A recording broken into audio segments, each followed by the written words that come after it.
How to make a Mother's Day flower. Have you gotten your mom anything for Mother's Day yet?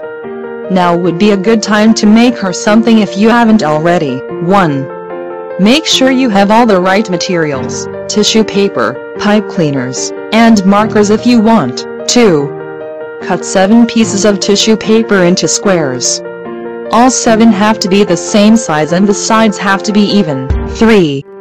Take markers and decorate the tissue paper. 4. Make it look more like a flower. Take each individual piece of tissue paper and crinkle it up in your fist. 5.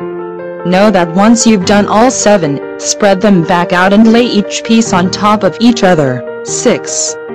Know that now that they're on top of each other, fold a little bit on top and flip it 2D back and fold the same amount on that side just like you would do if you were making a paper fan. 7.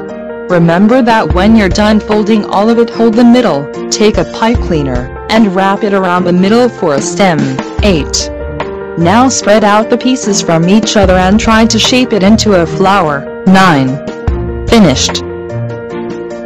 There you go guys, how to make a Mother's Day flower. But if you are looking for someone to do flower arrangements for weddings, funerals, anniversaries and everyday flowers, then Garden of Roses is the right place to go or contact. The leading real local florist of Inland Empire is Garden of Roses. Garden of Roses is a one-stop floral demand shop that will meet the needs of any kind of customer. They will make sure that a customer never has to go to another shop, because they will find everything here regards to their floral gifts. Starting with gifts such as teddy bears, balloons, chocolates and cards, Garden of Roses will cater floral services to weddings, funerals, prom supplies, and fresh flower deliveries anytime.